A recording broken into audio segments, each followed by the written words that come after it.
Namaskara. It's a great pleasure to welcome you to this awareness program for the parents and students of Standard 9 to 12. On behalf of the Brigade School at JP Nagar, we welcome our guests. Dr. Aruna Ramesh, Head of Emergency Medicine from Ramaya Medical College Hospital. Ms. Shobha Managoli, Head of Parenting Research at Parent of Solutions Private Limited. And Dr. PRS Chetan, Civil Defense Officer from Karnataka. Kindly accept a small token of our appreciation.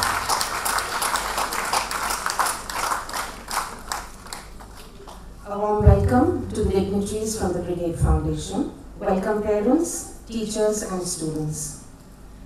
Mr. Shankar, our founder, has always focused on the well-being of our students, their wholesome development, their attitude towards life and living, in pursuit of shaping them to be the best version of themselves. It is believed that having sessions like these instill value among students in accordance with the vision of the school, where each child gets the opportunity to improve on himself or herself under the able guidance of competent facilitators in a safe and secure environment. Dependence on substances start off like magical pets or pocket monsters. They do extraordinary tricks and show you things you haven't seen, which were fun. But through some gradual magic, start to make decisions for you. Eventually, they make your most crucial life decisions. Children today are easily exposed to different distractions that they can latch on to for various reasons. It is the responsibility of the school and the parents to make children aware of the negative consequences of these habits, which are far more destructive than we can imagine. Today, our guest speakers will throw light on the various consequences and repercussions from the psychological, medical and law enforcement points of view. I request Mrs. Sen to introduce our first speaker. It is my pleasure to introduce Ms. Shobha Managoli, the Head of Parenting Research at Parent of Solutions Private Limited and an alumnus of NIMHANS. She firmly believes that children will best benefit if the key adults or parents, teachers and grandparents work in tandem for their holistic development. She has designed, developed and conducted training programs for parents of various age groups ranging from LKG to PUC students across Rajasthan and Karnataka. She has been awarded the Young Scientist Award by the Indian Academy of Applied Psychology for her paper on behavioral intervention in stammering. Her contribution to the field of human resources was recognized by Yuva Chetana Yuva Jana Kendra, where she received the Jana Seva Award.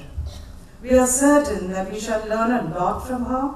Ma'am, we are eagerly waiting to hear from you. I request you to take us forward from here. Thank you. Good morning, everybody. I think we still need to warm up to the occasion, not just warm up with the substance that we are going to talk about, but to the occasion. So once again, good morning. Good morning. Welcome each one of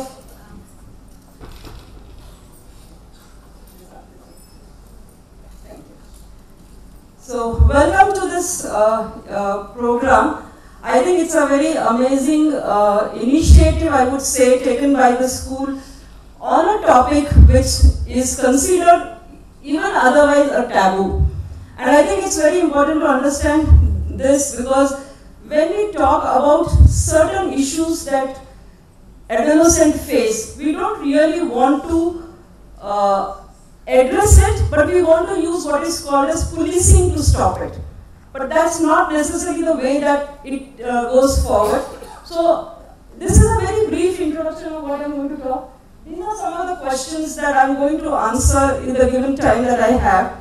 To start with, I think it's very important as parents, school, and you teens yourself to understand why do you even start doing something like this? And I think this is one question every adult always asks, why do we do what we do? The second is, what happens once you have initiated? And then comes, okay, you started for an experiment, you initiated.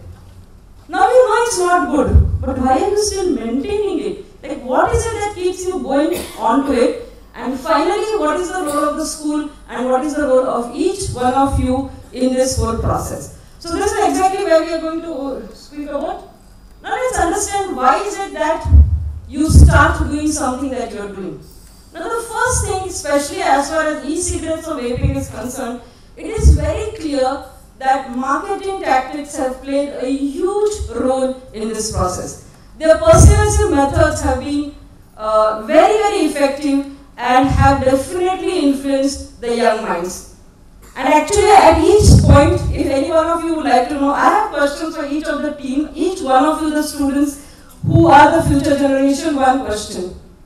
Every time, ask yourself this simple question, whenever you get influenced by a brand, do you want to be the brand or do you want to be the follower of the brand? That's my question number one to each of the students and to the parent to start a conversation around this, because when we become brand friendly, that is we promote brands, what happens is then we follow the culture and philosophy that they follow. But if we decide to become a brand in ourselves, we create an identity that nobody can actually take away from us, which is healthier and much better. The second reason is that we are most of the time influenced by our friends and family. Smoking is one of the behavior, usually the first smoke, and I'm just connecting it to substance, the first substance, whether it's smoke, whether it's drink, alcohol or drugs, usually the first one starts with friends. The first time you are initiated to it is usually to a senior or a classmate or somebody around you whom you call your friend and you get excited about it. So it's very important to understand that there are people around you who can influence your decision of whether what you are doing or what you should not be doing. Of course, there are some families where smoking is prevalent in one of the family members. And typically from that perspective, when the smoking starts, e-cigarettes or vaping is another challenge that is followed. But what we are seeing recently, in the recent past, what we have been seeing extensively is many of these behaviors are also self-initiated. What do I mean by self-initiated? The child's age, the teenage is the age of experimentation. It is the age of wanting to go into the unknown, to go to territories that have never explored before. Now these are some of the thoughts that we want. We want to try. There is also what I call a romantic illusion in the minds of the teenagers that I can control. What's the big deal about this? So very often we say, what's the big deal? I tried once. So this need for experimentation and a belief that I can control, I can manage, I can handle, I know everything, approach towards things, make them to get into these activities on their own. So sometimes self-initiation is something that we are very often seeing, because many times they come back to us and say, no, I just wanted to try, and after which, it just continued and now I can't stop. So what is that basically? The third thing is, many times we have seen that the first initiation to this happens because there is an underlying, unarticulated, unexpressed and unattended mental health problem, typically in 3 areas: anxiety, depression and relationship issues. I know this is a little complicated, but not as simple, and my favorite dialogue around this is, to understand teenage behavior or any human behavior is as straight as understanding a jalebi. You have to break it into pieces to make it a straight line, otherwise it's as spiral as a jalebi. So relationship issues, which leads to sadness, breakups, and over the years we are seeing that the age is coming down with relationship issues. The second is high levels of anxiety and depression in many of the youngsters. Anxiety is more often seen in relation to performance anxiety, which is basically, will I do better? Will I be able to cope up with what is being given? Will I be the best in the class? How will I be able to do this? Can I really do this? Questions like this gather, and they lead to anxiety, and anxiety is very crippling. It's an experience none of us want to have. Typically under very vulnerable conditions like this, a friend, a person near you initiates to the first drug. And I'm just using drug as a very generic word rather than just sticking to e-cigarette. And it is from here because the first inhalation, the first gives you what we call in the language a kick. Because all of the drugs in the initial stage have a way of what we call as they enhance the thing. So your anxiety and depression symptoms reduce. We then continuously feel that that is how it's going to be and continue using the drugs. I think the doctor will address the cycle and the issues with this. I'm going to stick to the mental health part of it, and hence I'm focusing on anxiety and depression. So anxiety, depression, and the associated relationship issues are one of the major reasons why the initiation to any of the drugs, and especially to smoking, happens. Now, what happens when you have initiated? I think it's very important to understand what has happened once you have initiated. One of the most research has time and again shown us that every time any child or any person in the teenage has initiated a habit, it stays lifelong. So what happens is that it becomes a habit and stays with you for life. One of the things with e-cigarettes and vaping is that it then moves on to cigarettes and then it moves on to drugs. So there is a progression that happens probably once any one habit of that is initiated. The next one is, what does it mean when I say it becomes a lifelong habit? It basically means that you have allowed something else to control your life. It is as if you have given the remote control of your emotions, of your behavior, of your thoughts to somebody else. At an age when you are talking about I, me, myself, you are talking my room, my private space, me, myself, my career, you are, without your knowledge, handing that remote control to somebody else, which is the drugs. Which means you are actually letting go of a major skill of human being, that is self-regulation or self-control. And this is then seen in all aspects of life, and then it becomes a challenge and gets associated with many other behavioral problems. What happens is that as you start initiating, it also impacts your attention. Most of the time we have seen children being very, very distracted, teens who come. So very often it starts with fluctuating marks in school and the examination. It starts with very silly mistakes that you are doing. You have calculated the maths, you have done the formula, everything correctly, and writing the answer, it's wrong. And there are a lot of small indications of your attention that you're lacking. Mother is calling out, you're not listening, and then it becomes, you have become stubborn, you're adamant, you're lazy. But the fact is, your attention is flickering. Learning is greatly impacted. One of the major things that happens with this is that learning gets impacted. You say that I've learned, but when I get into the examination hall, I forget. I learned it yesterday, but today I cannot remember. I forgot, and very often I forgot, I don't know, are some of the words we often listen to the teens in our clinics. And finally, as I already mentioned before, mood regulation. Restlessness, irritability, sadness are a part. Now, mood irregulation or lack of mood regulation is one of the hallmarks of adolescence because of the hormonal changes that are happening.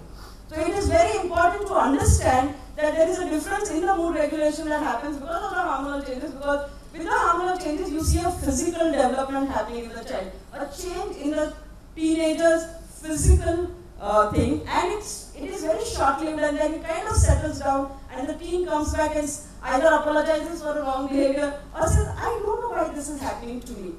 But when the mood regulation is related to a drug, then there are other behaviors that start, like hiding things, stealing, asking for too much of private time, being in the bathroom for longer hours, and there are many other behaviors that also get associated with that, and because of which the problems and the conflict between the parent and the child, and the conflict between the teenager and the school increases. So this is one of the major reasons why once it is initiated, it becomes a spiral. As I said, it becomes a jalebi and you don't know where the end is. Now, it is also important to understand, okay, you started it, you enjoyed it, now you know it's not working, You're not liking being irritable, you're not liking the lack of attention, you thought it would help solve all your problems, but none of those things are happening. Then why are you still continuing to do it? And that's a question time and again we ask ourselves. So one of the reasons that we continue to maintain the particular behavior is that first and foremost with e-cigarettes and vaping is that there is an acceptance of that in the non-smokers group. Now, as a teenager, your first and foremost need is that you love to be with your friends. Peers are bigger than parents. This is the age. I like what my friend says and I like what my parents say. And that is a hallmark of teenage.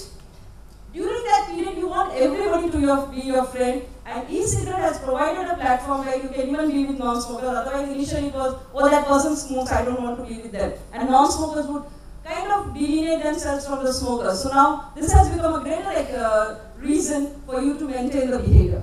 Second thing is that you feel that there are a lot of points of conversations that you can have.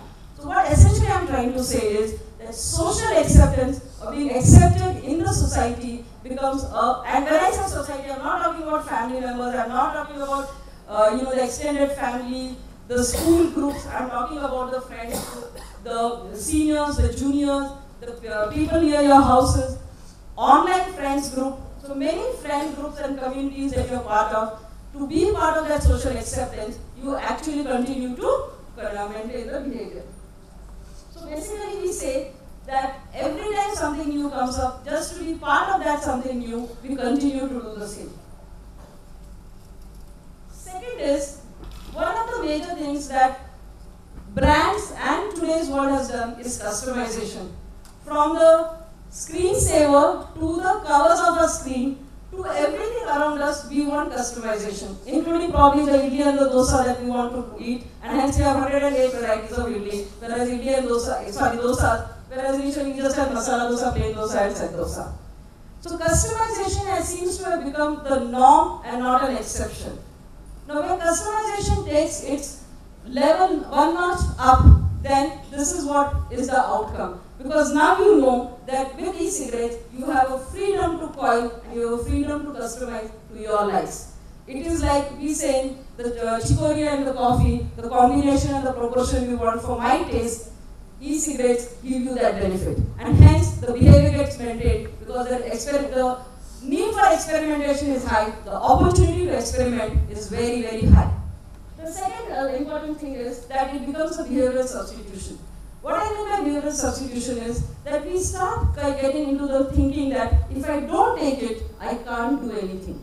As I said before, it becomes a remote control of your life and you allow it to, and you dance to the tunes of that remote control rather than dance to the tunes of your inner biological rhythms. Because, and I'm sure Dr. will talk about the impact on the biology, on the physiology, but your biological rhythm completely changes with the impact of nicotine and you dance to that tune of the nicotine and not your natural, normal, biological rhythm, which is a very, very powerful rhythm because it tells you what to do when and it guides you through day and night. That's why you get sleep when you're tired and there are a lot of other things that happen as far as our biological rhythm is concerned. One of the biggest reasons why this continues to be wrong is that there is a perceived belief that the health risks are very, very low. Now please look at the quotation that's given below. The research is coming from Facebook.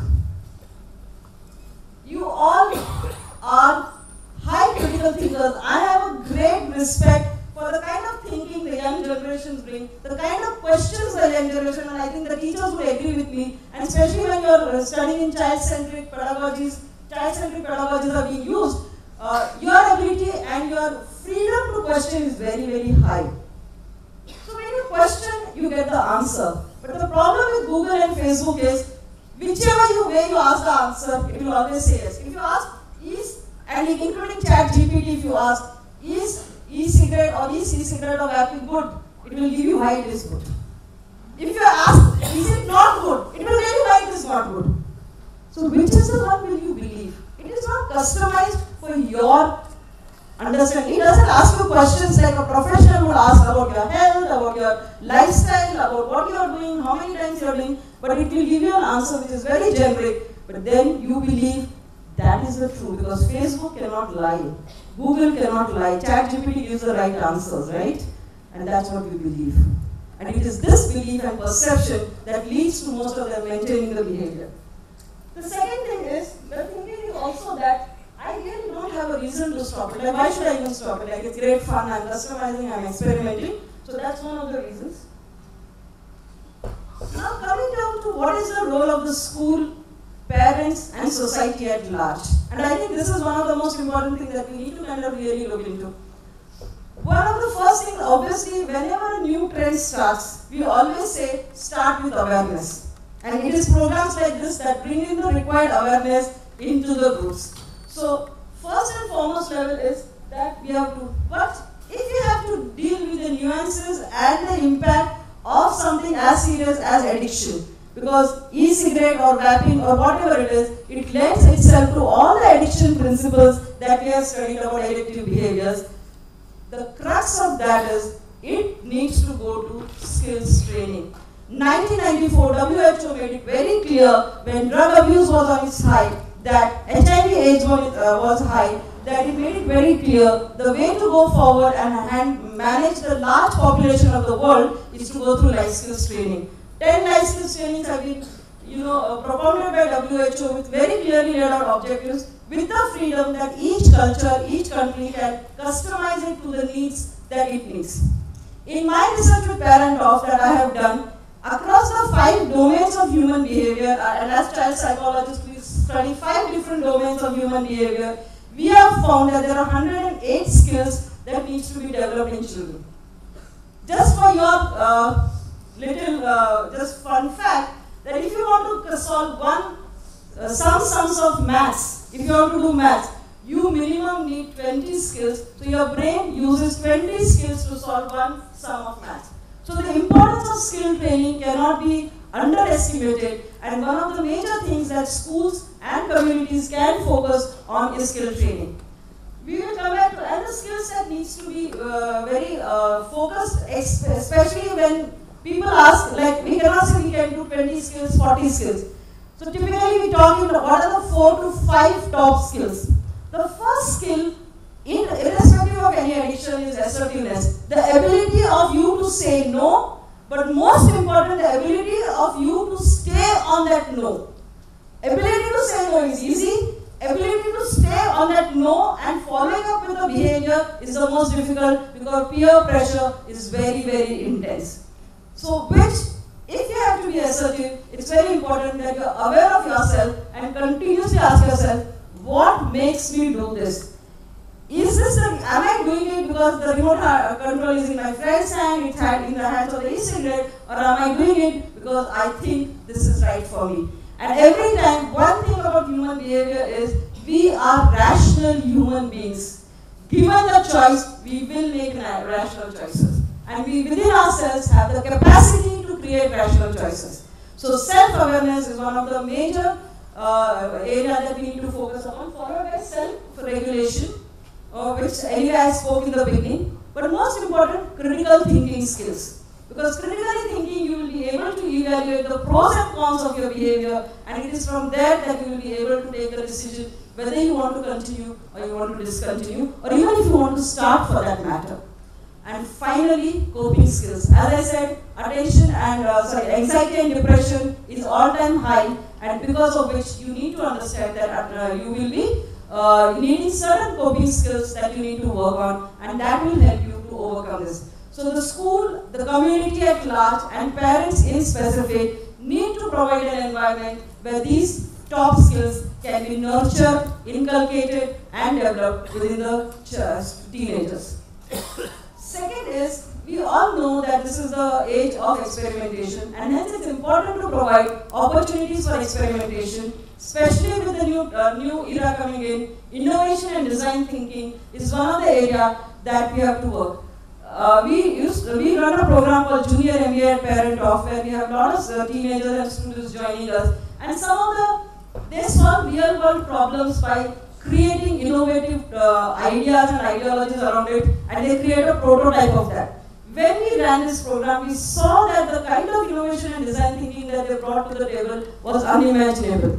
But most important is the feedback we got from parents. There was a lot of change and there were a lot of things we never told the students in our program, but there were positive behavioral changes that we saw in the children, and I think that's where it is. So allow opportunities for experimentation, whether it is from a small thing as redecorating or rearranging the own room to a solving real problem. They may not really go and implement the problem because they do not have the opportunities or do not have the resources at this point of time, including time and financial resources, but encourage the idea to come out so that the children can be able to feel the excitement and the joy, and what we call as the reward center in the brain is sufficiently triggered for them to continue these positive behaviors.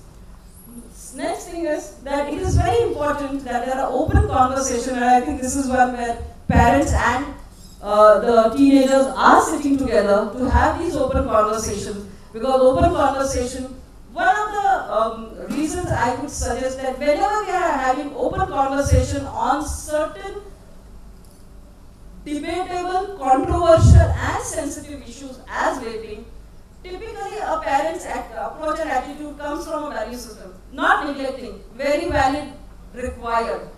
But the judgmental attitude with which, oh, you are doing, you should not be doing, this is not how it is done, that attitude sometimes puts off the teenagers. So it is very important that you create we time where both of you have freedom to express what you need to express without being judgmental.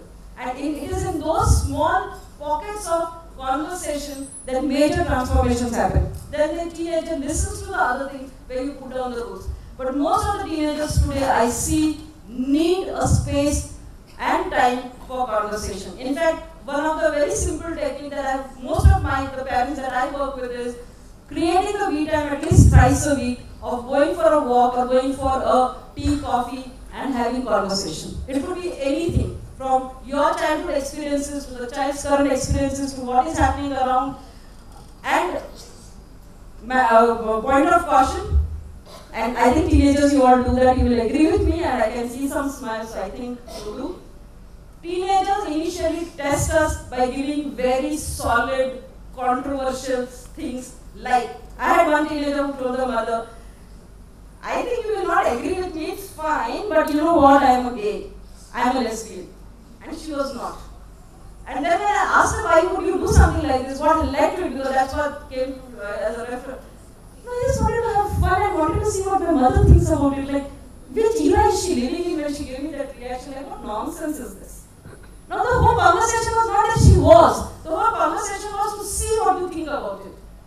It is okay to have your opinion saying I don't agree with it, but it is the way it is put. So the we time defines, I'm not saying you need to be counselors and therapists all the time, but define we time. If you do not have time at least once a month, please understand those half an hour, 40 minutes investment, I think you are all, adults who know ROI, return on investment, but understanding your return on investment is only in terms of money. But our return on investment should also be in terms of the time invested and the energy invested with our teams. And it is important that the we time is well defined and implemented as much as possible. If you are already doing it, great. If not, I would not say it's a wake-up call, but I would say it's a need of the hour. And most important, I think, I encourage hobbies and activities. I think as soon as a child reaches 9th standard, dance class is stopped. 10th standard, sports are stopped. But I think we all know that physical activity of 1 hour every day creates certain chemical reactions which are positive in the brain, which increases attention concentration. 24/7 study will not help. All those, and I work with a lot of very accomplished sports students who have won national and international awards. And I have seen, I think as a school you would have examples of that, that children who are serious about sports do not fail in their exams. They may not be getting the 99% that you are talking about or 100% that you are talking about, but they minimum score between 75 to 85%, which is good, and actually their career paths are clearer.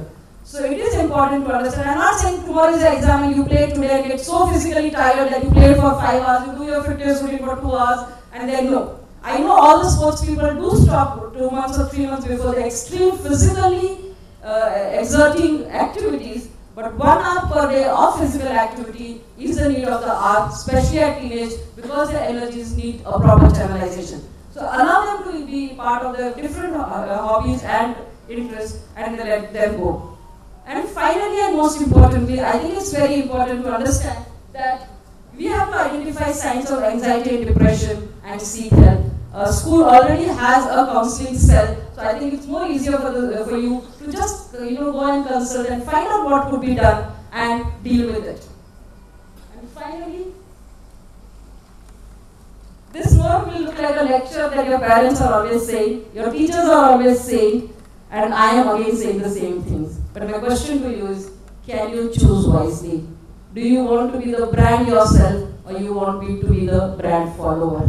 Understand yourself from that perspective and choose wisely. Most important.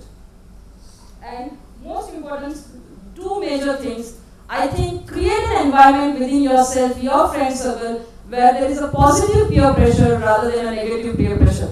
Negative peer pressure means that you pressurize your friends to engage into negative and unhealthy behaviors.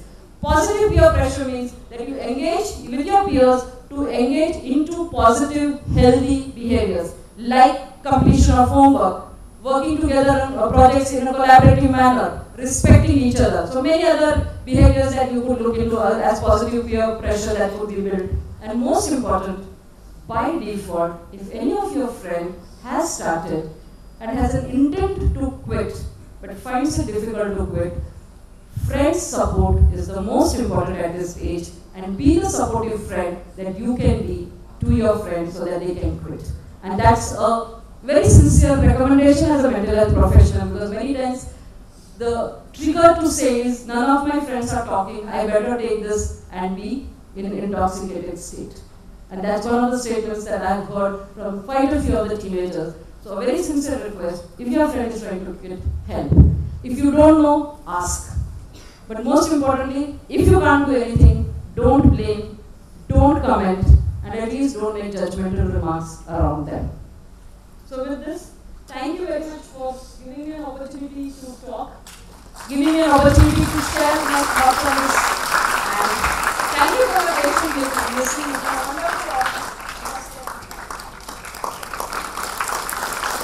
Thank you, ma'am. Not only have your thoughts been educative for us, but also left us thinking, pondering over the choices we make in life.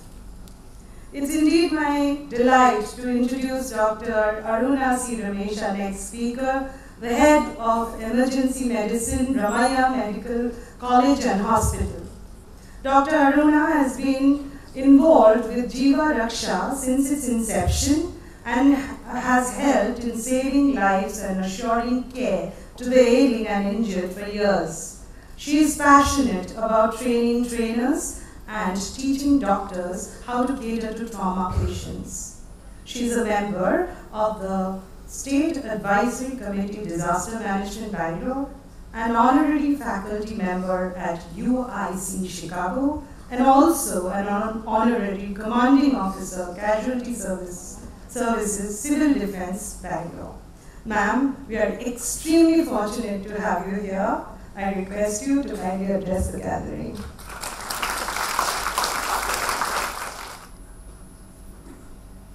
A very good morning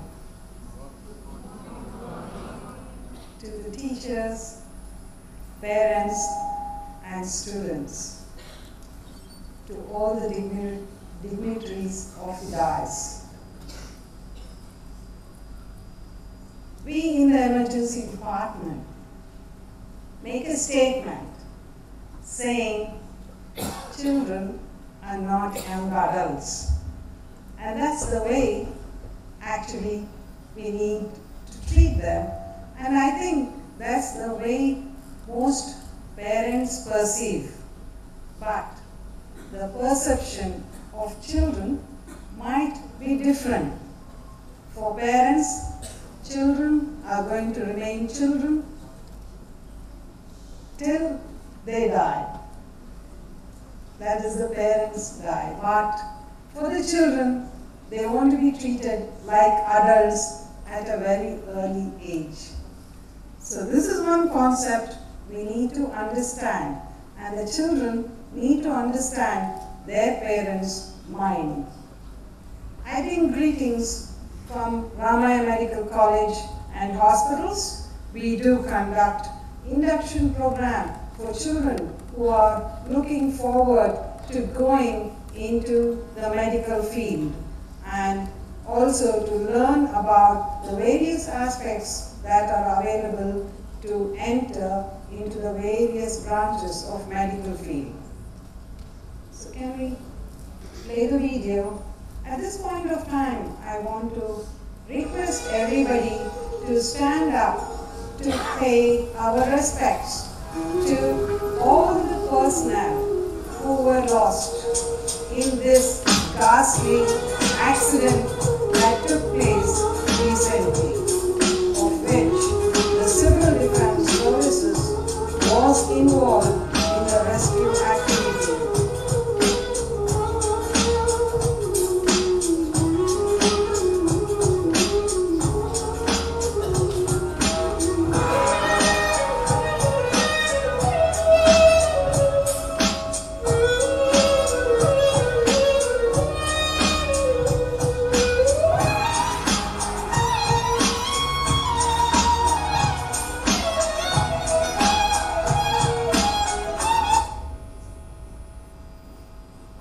So you're going to have a brief insight into what are the effects of cigarettes and currently the e-cigarettes that has come into play. So what we need to know is some of the effects you might have read in your books, on the internet, and also heard on the social media. But what is happening to the children, to the adults who are looking forward to get together with their friends more often than we used to in our generation? Why are parents, teachers, and the healthcare society so concerned of this addiction that is becoming a major problem? And WHO recently came out with a directive that this is a public health issue to be addressed at the earliest. So what is the resources that is available? It has already been addressed by Madam before. But as said, this product of e-cigarettes is actually promoted that it is a safe product. It is an alternative to the nicotine containing cigarettes. But is it true?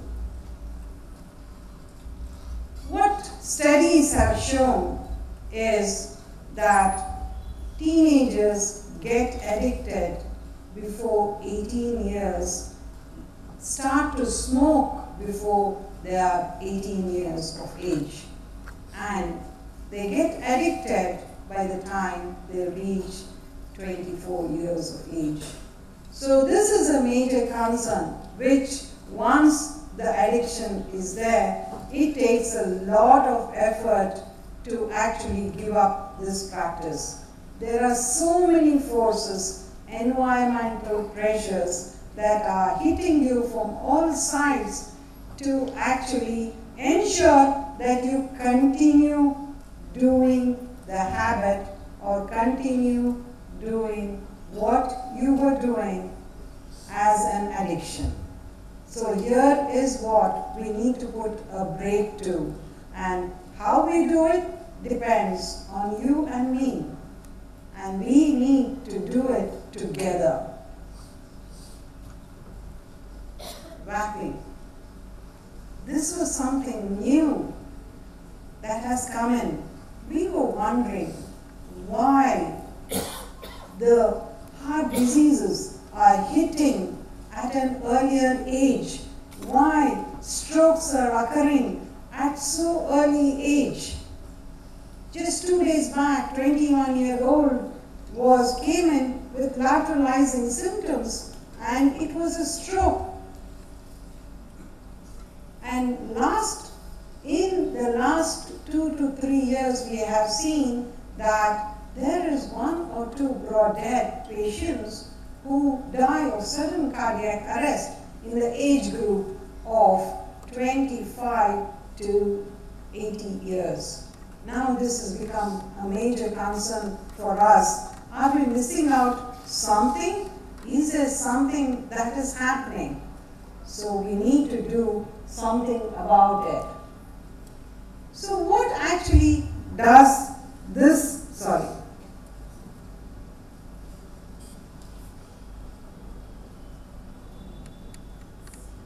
So what does happen when you start using the vaping? So it contains a container or a cartridge, and it has got an heating element. And we thought it just produces vapors, water vapors. But it just does not contain water in it. And now they have added the battery sources to it to ensure that we are able to inhale it without any efforts and with continuity. Now the problem starts. So, in this element, where do I need to point? Here. So, here. So what was the myth that it does not contain nicotine? No, it does contain nicotine. So be aware of that. With that, there are various other things that have been added into it. If you see the volatile organic compounds like benzene, which is actually found in the car exhaust, imagine that going into your lung. There are ultrafine particles which I will be later stressing on, and the flavoring agents which get converted to carcinogens and create problems for your tissues.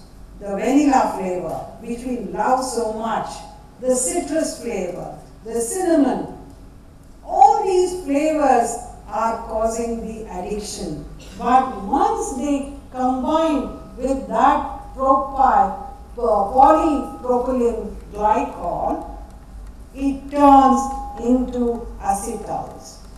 And this is what is dangerous. And it gets deposited in the lungs, cause inflammation and reaction, which can be long-standing, though starts with minor respiratory symptoms, can go on to lead to cancer very early. So protecting our delicate tissues becomes very important. And how can we ensure that we cut this link where your curiosity, your family and friends and other colleagues of yours put the peer pressure and you take into getting into this habit. So we have to ensure that this smoke is, these vapors are really a smoke. Don't consider it that it is not harmful. So 7,000 chemicals, including carcinogens, are present in the cigarette. But in the e-cigarettes, we get even more contents. Let us watch this video.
have a pulse.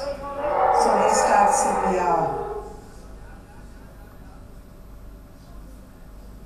There's a little one inside, a man-made hole. So now it has to be retrieved out. This is called as situational awareness.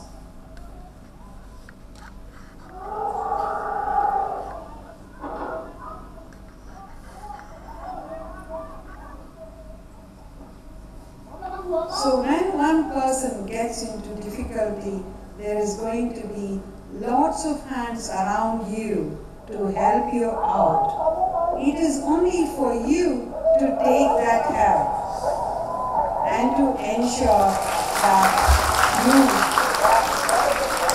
are able to survive the critical situation. So what we thought was the nicotinic content in the cartridges that is used in the e-cigarettes is 20 times more. The cigarette content of the vaporizing agent that is used is said to be 41.3 grams more. So I think we need to look at the various contents that is available, the various names that is given. Looks like a device that we use to do the PPT presentation, but might really not be a device, but is going to endanger our life. So what does it actually do?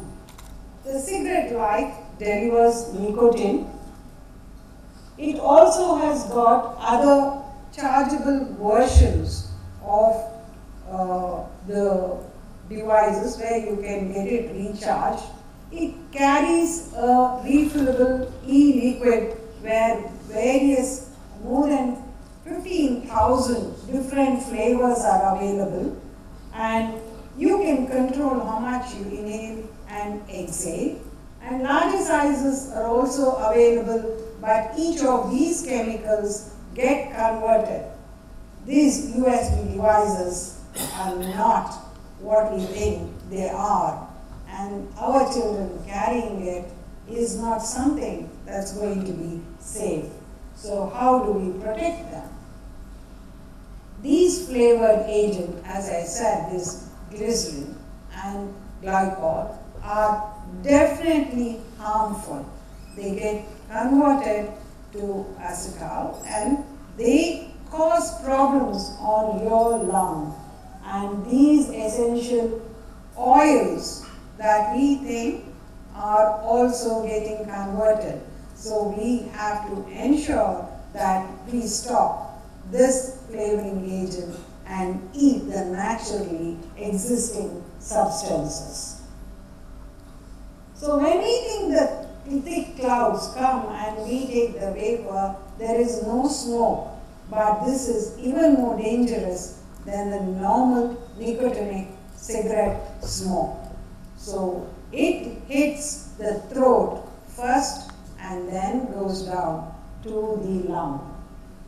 So these are the devices currently existing jewelry that the kids hooked onto. So it might bring smile to the faces of some, but to the parents, it's a difficult proposition to see on how the effect takes place. From morning to night, they are awake, they are trying to give the best for the children, and the children are maybe unconsciously getting sidelined into a situation where they are getting hooked to things that should not come to them. But the social media and the availability of these are making a difference. So this is where we as people have to come together, communities have to come together, government has to come together, to put a foot down to ensure that we avoid the ill effects that occur due to these. Slowly, what starts as an initial irritation in the eye, in the throat, going down to the lung, slowly also gets into the cells of the brain and other parts of the body, of the cardiovascular system, and causes effects that brings the children into an emergency department or to the OPDs of the hospital. So what is not harmless is really harmful. We need to keep in mind. Children, when they are having shortness of breath, loss of weight, now after 2020, we are taking into addition, asking the question, are you consuming anything other than what you need to be taking? Can you please play this video? கேரளாவில் முதியவரின் சட்டைப்பையில் இருந்த mobile phone திடீரென வெடித்து தீப்பற்றியது.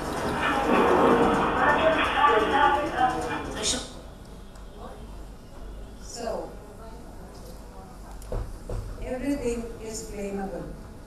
Even the drugs that are put into the devices is flammable to your body. Be aware. The situational awareness is important. What you are carrying is not always safe. And everything that you are using is going to affect you in some ways. So we need to know how to keep ourselves moderated and also to restrict our urge into indulging into things that, or overindulging into things that we have to keep in limitation. So where do we draw the line? Popcorn lung. Even this is new for me. 30 years when I read medicine, this did not exist. But now we are learning about this. And it affecting teens so early after they start, within 5 months, is really catastrophic. So we need to take immediate cognizance of this issue. It not only causes problems of breathlessness, but there are other gastrointestinal problems and also problems causing the cardiovascular system, as I stated. So it is important that we ensure we know on what we need to do. Say no to e-cigarettes. Say no to cigarettes.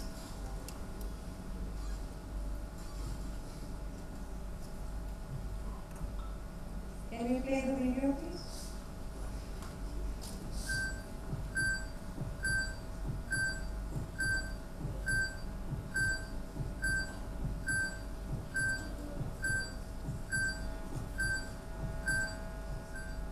Two days back, one man of 40 years came to our emergency department.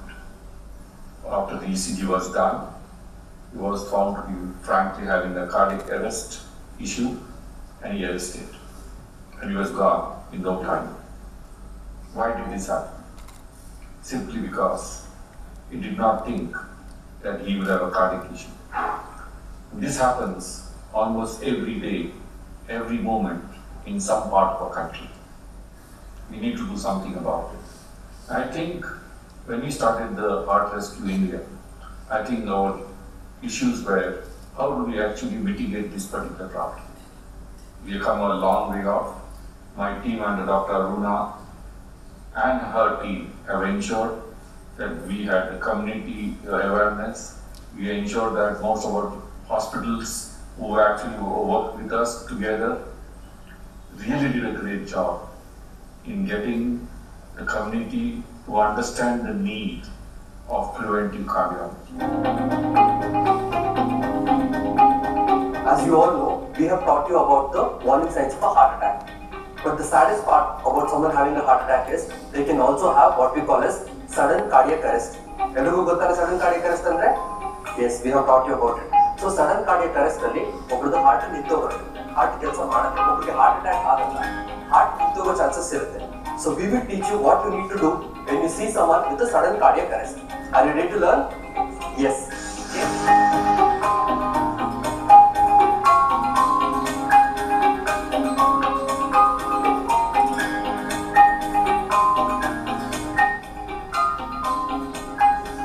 Hey, sandwich ಕೊಡೋಣ?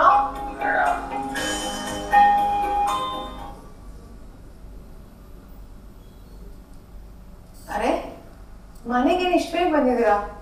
Coffee ಕೊಡ್ಲಾ? Just give me a glass of water. ಸುಧಾರಿಸ್ಕೊಳ್ಳಿ, ಅರ್ಧ ಗಂಟೆ walk ಹೋಗಿ ಬಂದ್ಬಿಡ್ತೀನಿ.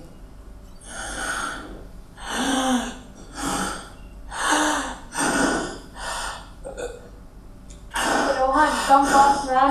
Hey, I'm coming, guys.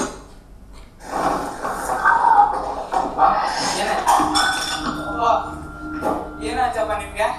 ಅಪ್ಪ? Vignesh is here. Vignesh is here. Vignesh. Vignesh. Look, just lay down. Uncle, are you okay, Uncle? Uncle, he's not breathing. Please, give him a CPR with your dominant hand. No, not that. Keep it a little. Get your shot.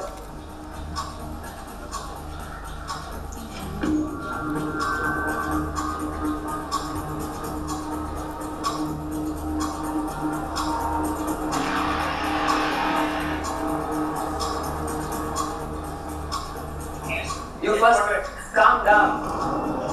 Calm. ಸ್ವಲ್ಪ ಜಾಗ ಕೊಡಿ. Please allow me to take over.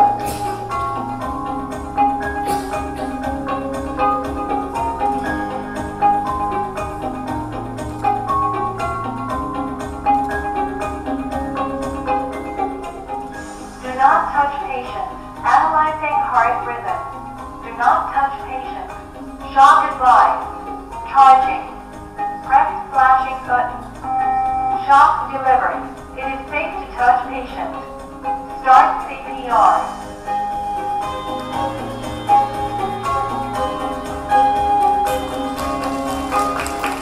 I will respond. I will tell the ECG and send to the doctor. He's responding.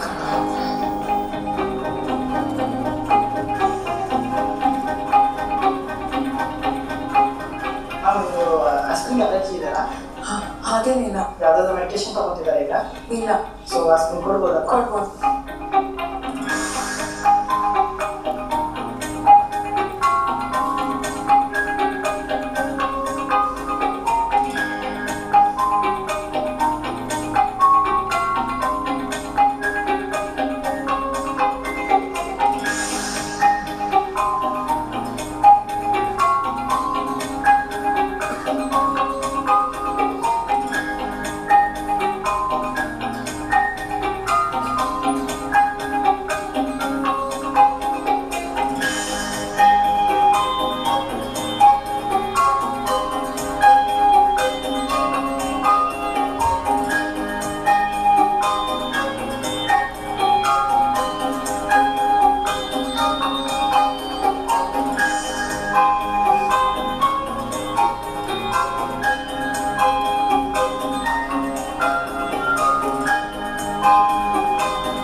We are asking each one of the persons who have chest pain to listen to their heart.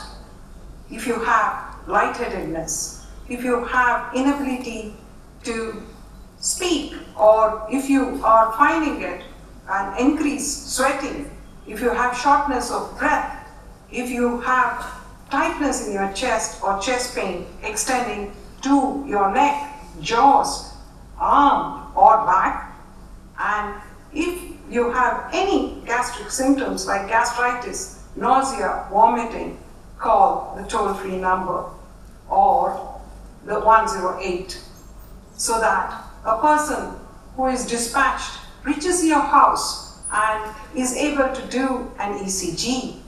Give a chance to the loved ones, give a chance to your family, give a chance to the society. We are here to save lives. Heart Rescue India is here to help you to lead a normal life. So call early and reach the hospital early if you have chest pain.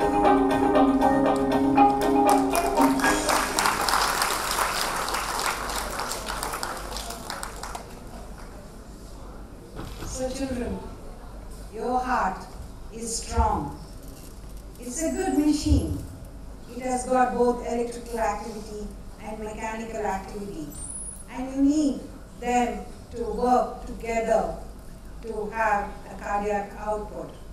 So ensure that you, with your work, with your parents, work together to ensure there is a good outcome. Just 2 years back, there was a boy of 10th standard school which was brought by the school teacher and the principal of a school. And when we saw him, we thought he was having gastritis. But when we connected him to the monitor, we realized he was having some ECG changes. And when we did a 12-lead ECG, he was having what is called as an ST elevation myocardial infarction. 10th standard student was having a heart attack. We had to call his father and tell him, your son is having a heart attack. It was already 40 minutes since the symptoms had started. So our time is running out. So within the next 90 minutes, within 90 minutes after the symptom onset, intervention has to be done to prevent permanent damage. So we got a telephonic consent and took him to the cath lab. Stenting was done, and I'm sure he's somewhere around as an engineer or a doctor. So what we are looking at is you need to have situational awareness. Students, you might feel that things are not important. You have more important things to do than what is being taught or what is being told. But as the future citizens who want to achieve and reach the highest level of grades, we need to do our best. And to do that best, we need to have situational awareness. So Google on what harm things can do and then take the step forward before you indulge in things that is not a norm. Tomorrow, we don't want a situation to arise where, as an youngster, where you need to play, you are unable to achieve it. So, you need to help you, if possible, and reach out. Early, reach out to your parents. They are your friends. You have only one heart, one brain. So let us keep this body safe. Try your best to achieve and show your mark as a student and show your mark as a citizen of tomorrow. Not only in our country, but across the world, that you are an achiever. So, what we need to know in healthcare is there is a chain of survival for every disease. In this chain of survival, prevention is the most important one that we have realized. If we can prevent it, we don't have to treat it. Our pockets might not get full, but it is okay. So that is going to be important, and it starts with me and you to ensure that we save more lives and we live healthier. So we thank again the principal, the parents, and the students for giving me this opportunity, for being here today with you all. I hope we can live in a healthier tomorrow.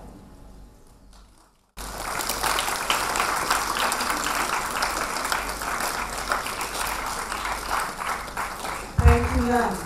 This was truly an edifying experience for us all here. I have the proud privilege of introducing Dr. B.R.S. Chetan here today. Dr. Chetan is a very dynamic and dedicated civil defense officer from Karnataka with vast experience. On several challenging assignments, he commanded and motivated the quick response team to perform under tough conditions. He is the chairman of the Corona Signing Task Force, nodal officer for the Home Quarantine Enforcement Squad. Dr. Chetan also served as the nodal officer for vigilance, inspection and hospital audit for COVID-19 and handled the most difficult assignment as a nodal officer for crematoriums during the second wave. As an alumnus and visiting faculty of the National Defense Academy, Nagpur, he has trained several batches of IAS and IPS probationers on disaster management. He was selected from Karnataka to take part in the joint military operation of 7 nations in New Delhi. For his dedication and selfless services, Dr. Chetan has been decorated with the Chief Minister's Gold Medal and the President's Medal. He is the first civil defense officer in the country to be awarded the Gallantry Shaurya Medal for his bravery.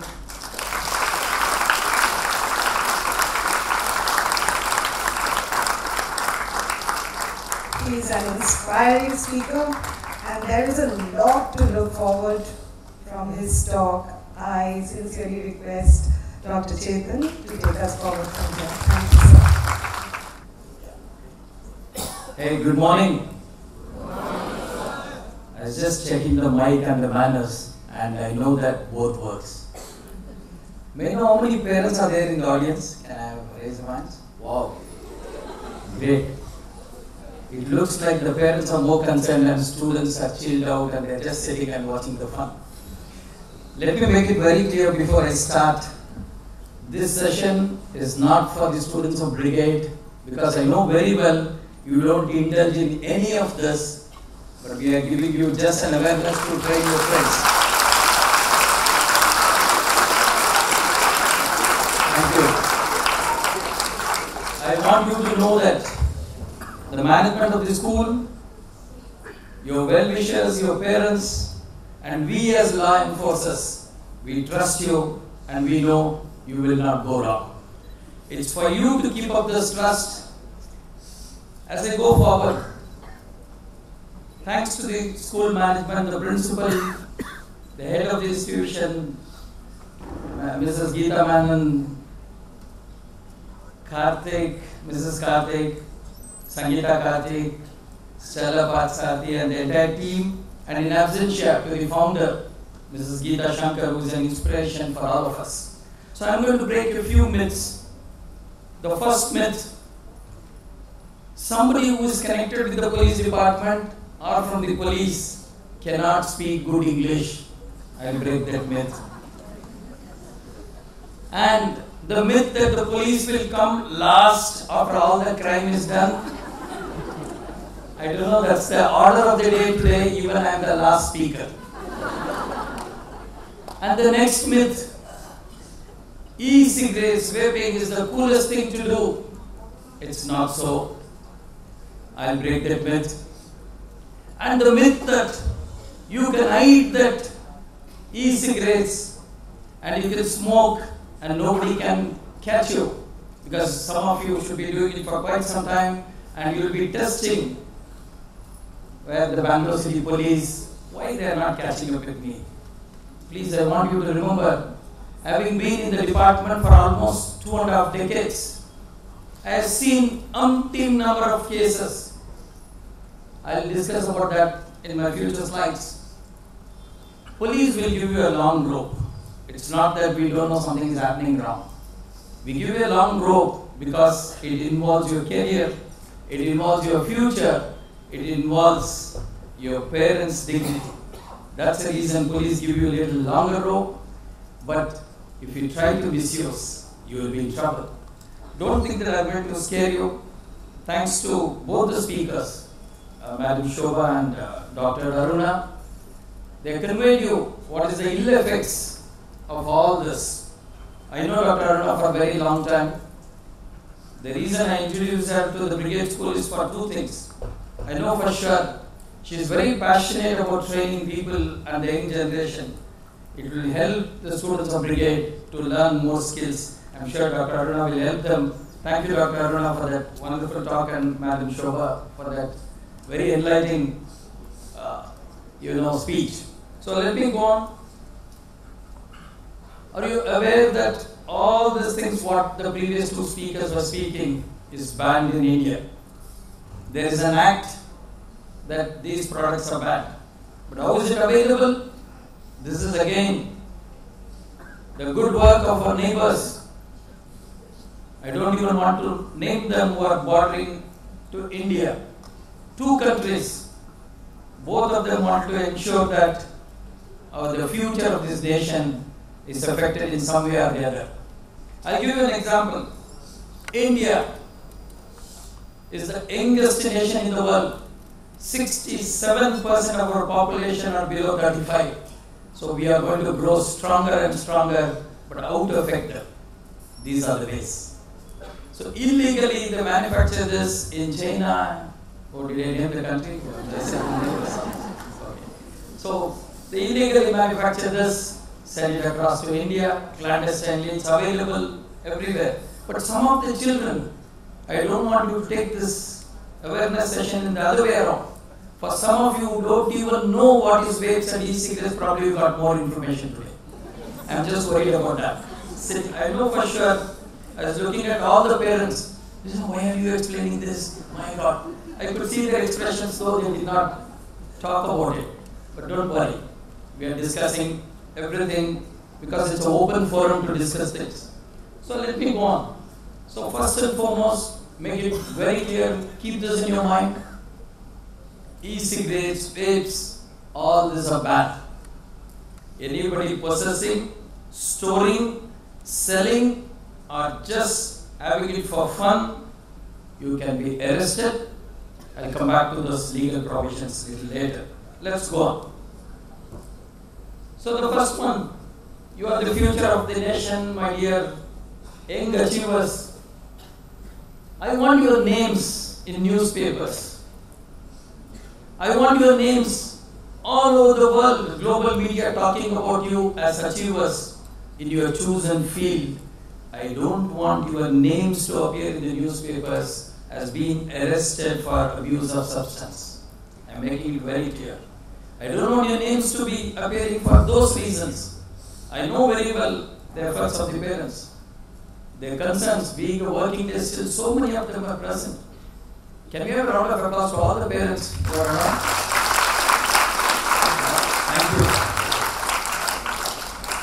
So a brave, frank, clean-hearted, courageous, aspiring youth is the only foundation of which the future nation can be built. So keep this in mind. The future of this nation depends on you.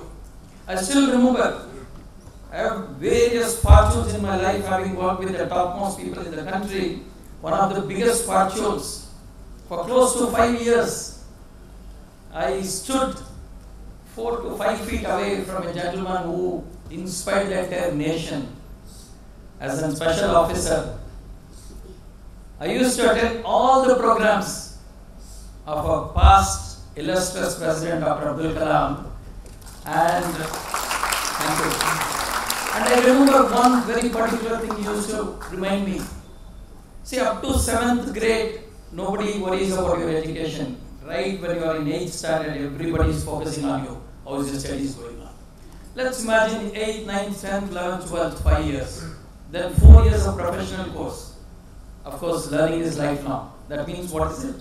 The math is 9 years of constant efforts, 8th standard to your professional course. Dr. Kalam always used to say one message to youngsters: 9 years of hard work, 90 years of peaceful life. So this 9 years of your focus will depend on how you are going to live for the next 9 years. So please keep this in mind before you do anything.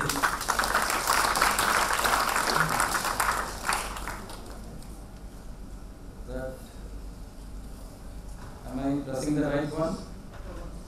Yeah. Okay. So the ill effects already they have spoken. I don't want to cover much. You know very well how it works and why. And many people think that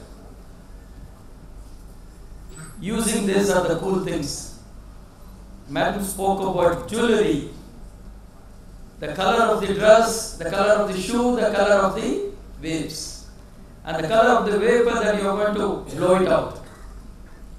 I want you to know, friends, these are the things are not really cool as you think. I want all the girls to close your ears. You are not going to listen to me for the next 1 minute. All boys. How many boys are there? Can you raise your hands? Okay. Good numbers. It may not be inappropriate if I tell you this. Doctors spoke about ill effects. Our counselors spoke about a lot of negative things. Something very important I want to share, especially for the boys and the parents of the boys. Somebody is vaping for 4 years or 5 years. The study says they turn impotent. That's the reason I asked all the girls to close their ears. So if you think it's the coolest, the next time a girl finds a guy vaping and smoking, she knows very well who he is. So better keep away. So my request to you, I know very well we need to educate children without any bars. I'm sure parents will not mind that. So these are the things available in the market. I know very well police have come out with a new strategy. There's going to be raids across Bangalore. Already it has started. The new police commissioner has made it very clear. We are going to ensure that each and every shop is raided and they will be arrested as per the law. So already the process has started. You will see that news short time. What is this called? Electronic nicotine delivery system. Please see subtle message in that itself. It's called ENDS. What does it mean? It ends your peace of life. It ends your prosperity. It ends your progression. It ends all your thinking capabilities. It makes you irrational. So that's why I think it's been named as ENDS. It affects all your respiratory system, your lungs, your brains. Doctor has already warned you. She also said how it affects your heart. But I'm sure, friends, as you go forward, you will understand. I'll skip. You know very well what happens. It affects the brains, all these things. I'm not even going to speak because Dr. Aruna has already covered that. I'll jump this also. Okay. Legal issues, the most important. Since 2019, production, manufacture, import, export, transport, sale, distribution, storage, advertisement of vapes has been banned in India. Anyway, it's banned for all of those who are below 18, even the tobacco and other things. So please remember, if at all you are possessing any of this, you are possessing a banned stuff. And the next one, with the incremental upsurge of usage of electronic cigarettes and vapes among the youth in the past years, government has brought in Prohibition of Electronic Cigarette Act 2019 passed by the Parliament. So this is absolutely illegal even to touch it. And the next one, it's a punishable offence for adolescents to use, store, vapes, e-cigarettes and other forms of tobacco and banned substances. You will not realize what it happens. Somebody will offer you free because they want you to get addicted to that. How much does it cost? 5,000, 10,000, 20,000. Where do you get that money from? They give it free initially. Once you get addicted, later they want you to start stealing from your home. If you are not able to do that, you will start stealing from somebody else. You get into another offense. The offense compounds, and finally you will be imprisoned for what you are doing. So keep this in mind. Never even try. Never even try. Even touch it. If somebody offers, complain to your teachers, your parents, and to the police. I'm glad I did not watch Mr. Manjunath being here, our retired SP. He's part of our brigade institutions. He knows very well what is the law. We will not permit anybody to offend and get away with that. So Bangalore City Police is very, very alert. We know the networks. We know who is dealing with that. And a lot of arrests have been made. We don't publicize the names because it involves lives of a lot of children. Such elite families, once we arrest them, you know, when they are below 18, we can't put them in the jails. We send them to juvenile and command centers or correctional centers. You know what kind of children are there? The children who have committed the heinous crimes, the ones who have committed murders. These are the children who are put with them. What happens when they come out? Do you expect them to come out as a better citizen? They are going to ruin their life. Is this what your parents are working for? Is this what your institution is working for? Keep that in mind. Don't ever try doing that. And the next one. India is prone, and what is the legal thing? The first time offenders are fined up to 1 lakh and can be imprisoned up to 1 year, irrespective of your age. Only difference is you don't go to Parappanagra jail, you go to the right behind demands. There is a adolescent remand center. They will be sent there. It's nothing but a jail. What happens if somebody repeats it? Subsequent offence can attract fine of 5 lakh and can be jailed up to 3 years. So this is the law. If anybody violates, please be rest assured, you will get the best of the food, accommodation, free of cost, courtesy Bangalore City Police. You want to try that? I don't even think. How many of you want to try that? Anyone? Oh my God, thank you. At least I know that cameras are there and you want to be very, very, good to your parents. So please don't even try that. Tell your friends not to try that. The next one. You were reading about these reports. See, we are not casting any aspirations against them. We are not casting any allegations against this actress or any of them. I'm only telling for the purpose of how life gets ruined. She was the most celebrated actress. I know her father. He was a lieutenant colonel in the army. I know him for a very long time. When this case was going on, Kannada media, all local channels, 24/7, they had their own versions about that. Their career was ruined. Their public image was ruined. You are looking at Insta reels and likes. How many people like your Insta reels? In fact, the Insta reels of this actress was watched by over 2 million people. Do you want such likes? Think about it. Such an actress who lived in the most posh house was spending 145 days in Parappanagra jail. Just imagine her life, what could have been going through her mind. Why do you take a chance to get into that kind of issues? And the next one, this was the most famous case where we had the global media, Aryan Khan's case. We don't say that Aryan Khan was wrong or he was fixed. We don't know, court will decide. But what happened to it? The youngster who stayed in a 250 crore Manath, that's what his residence is called as in the uptown of Mumbai. 250 crore house, and his father and mother owns around 8,000 crores, and he spent countless days in jail. Along with him, all his friends were arrested. Why am I taking this example? Today, the charge sheet says he has not done the offense. But the charge sheet says somebody else had the drugs. Why I am giving this example? Even if you are sitting with a friend who has got a drug or a substance, you will also be arrested. So keep away from such friends. Keep away from such associates. Keep away from such doubtful characters who suddenly, you know, they are your FB friends, they are your Insta reel friends, they ask you to share your phone number, they say that this is the most cool thing happening, let's go for a party, and you say that it's not harmful. If it is not harmful, why did the government ban that? Think about it.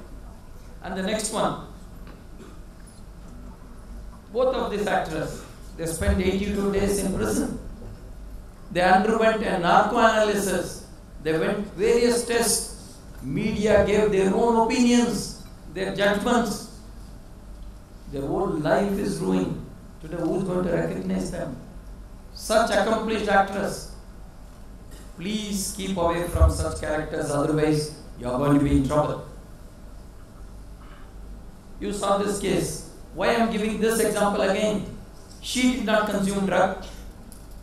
She bought drug from someone. This was the alleged to have brought drug and given to Sushant Singh Rajput. That is the complaint. So imagine, even if you are holding it for a second, you will be held responsible. So there are underground teams who come and give a very sweet talk. They just put this drugs in your pocket, in your bags. They say that just keep it, try once, you don't like it, you throw it. In no time, police will land up, check your bags, you are caught, and the man who gave you will vanish. So keep an eye.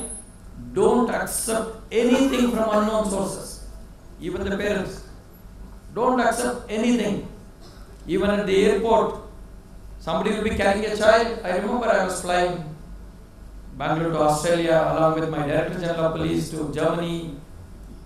Our DG, I accompanied our DG. There was a case. Once we landed in Berlin airport, the Berlin police arrested a woman. You know what happened? She was an unsuspected traveler. She was traveling. Somebody with a kid was carrying a big bag. They said, "Can you please help me? Can you check in? I'll collect it there." So this lady picked up, checked that baggage. That baggage contained drugs. And the one who handed over the bag vanished. And this young lady was arrested. There was no help for her. Then we had to call the Indian consulate to help her out. I don't even know what happened to her. So don't take unknown bags, unknown containers, and be very cautious about whom you are talking to. I think I am covering up for the excess time that have happened in the earlier things. And the last important part, not that just scaring you, I want you to remember, values are more important than valuables. Values are more important than valuables. I remember of an incident. Sir C.V. Raman. How many of you know Sir C.V. Raman? All of you? Yeah, great. Nobel laureate. He retired. Then he set up a training and a research institution in Malleshwaram. Those from that part of Malleshwaram know that. Sir Raman Institute. Sir C.V. Raman set up his institute and he advertised those days in newspapers because there was no internet, there was no LinkedIn. He advertised in newspapers. Young scientists applied. A lot of young scientists applied. They wanted to know because a great opportunity to meet Sir C.V. Raman. Over 200 people applied. And finally, 5 of them were shortlisted. And Sir C.V. Raman spoke to all of them. And 4 were selected. 4 were selected. And the 5th one, for various reasons, he was not selected. And after this whole process is over, at those days, there was something called traveling allowance. When you attend an interview, they'll pay you some money and say that use it for your travel. So this is over. An young boy who was rejected in the interview was standing. Sir C.V. Raman, if you know him with the peta, the black coat, he was walking across. And he saw this young man standing there. He knows very well he's going to request him to re-look at him and give him an opportunity. Sir C.V. Raman went up to him and said, "Hey gentleman, why are you standing here?" Then this young man said, "Sir, I had come for interview." Sir C.V. Raman said, "I am aware you are not being selected. Sir, I have no problems with that. Your accountant gave me 25 rupees, some 75 years back. 25 rupees, out of which 7 rupees was an excess. I went and gave back to him. He said, the account is closed, you keep it with you. My conscience does not permit me to carry this, I want to return it." Sir C.V. Raman said, "You want to return that? Give it back." He took that 7 rupees, put it into his pocket, walked 4 steps ahead and looked back and said, "Young man, come tomorrow for the interview. I have created a new post for you and you can join." And this young man came and Sir C.V. Raman said, "My young boy, you failed in the test of physics, but you passed the test of life and I want to give you an opportunity." And this young man was employed. After a few years, he also went to US. I am talking about Subramaniam Chandrasekhar, who also went on to bag the Nobel laureate. So, when he writes his biography, Subramaniam Chandrasekhar writes, 7 rupees that changed my life. So never try a shortcut. Never try a shortcut. You'll be wondering, what am I talking with something else on the screen? You know these 2 young boys, Sachin Tendulkar and Vinod Kambli. They created a world record, 664 runs unbeaten. The other side bowlers could not even take 1 wicket.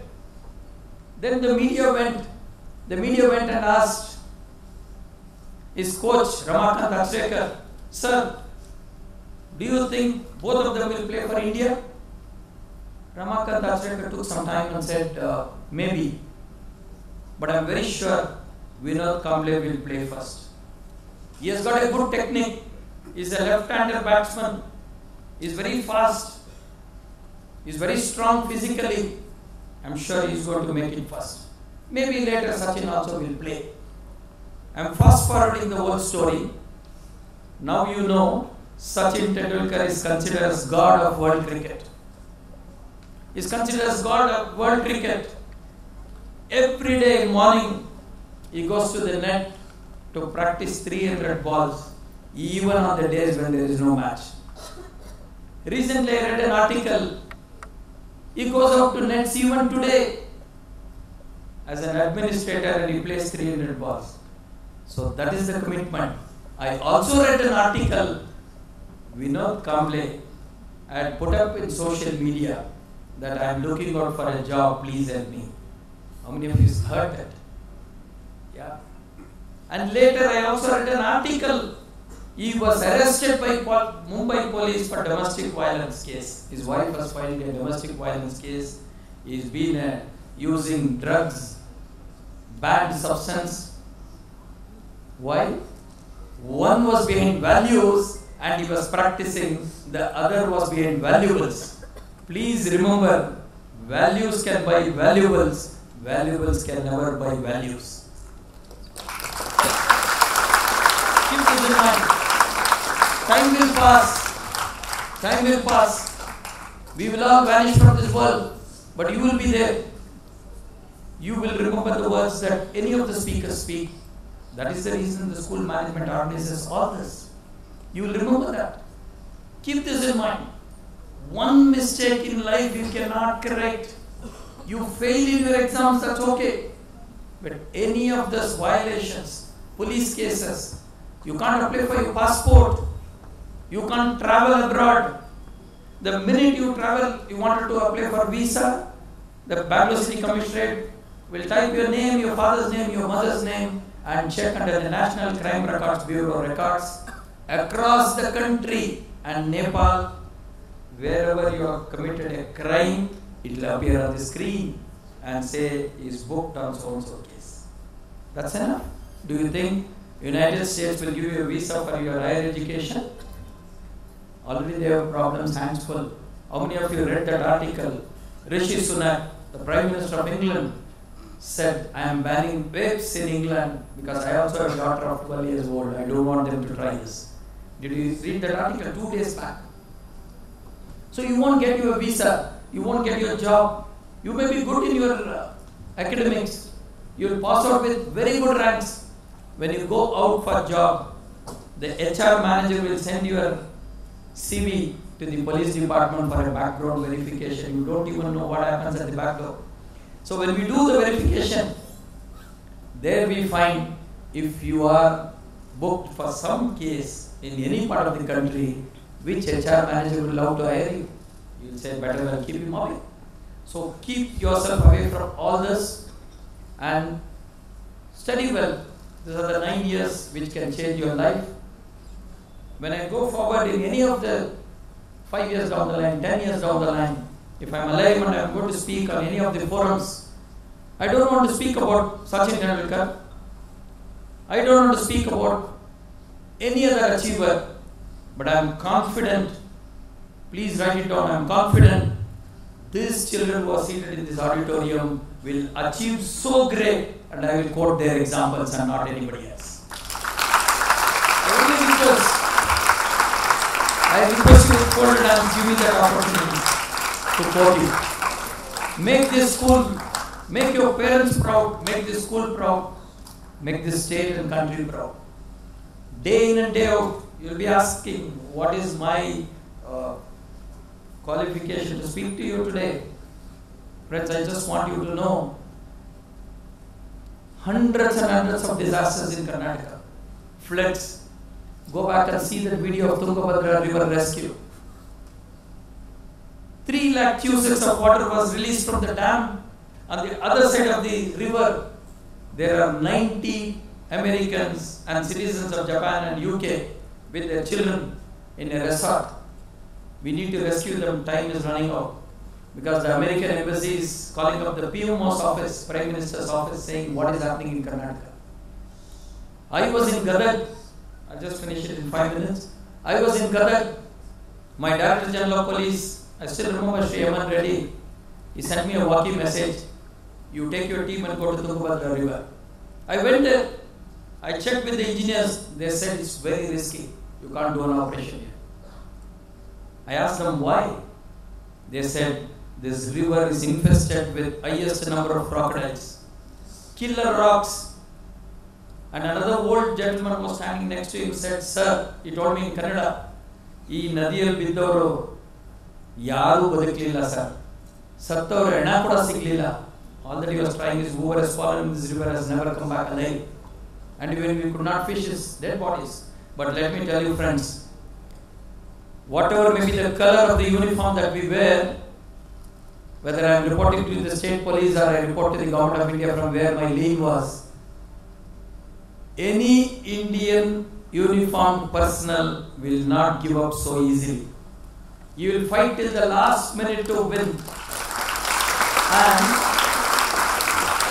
as a brave soldier, as a true leader, I took this team, I crossed the river, all in the media glare, TVs were there, police were there, the district collector was standing there. And we rescued 9 to 10 times my boat, but it was very risky. Every time I am crossing, the water levels are going up, the undercurrent is so much. And in Tungabhadra river, the depth some places is around 400 feet, 500 feet. At some places there are rocks. But on the 10th attempt, my own boat capsized in the middle of the river. Of course, we were wearing the life jackets. We struggled for 4.5 hours in heaviest rains, undercurrents, and my mind is thinking about the crocodiles. But I had to come back alive for 2 reasons. One, no soldier will die so easily. That's what our training has given us. Second, if I live a little longer, I can save some more lives. And after 4.5 hours struggle, in between there was a huge rock. The farmers were watching. One of the additional life jackets what I had in my boat passed away. Then that farmer called up media and told, commanding officer, Bande Padkon Satodru. All over televisions they said, the commanding officer is no more. People started paying tributes to me. But I am fighting to survive.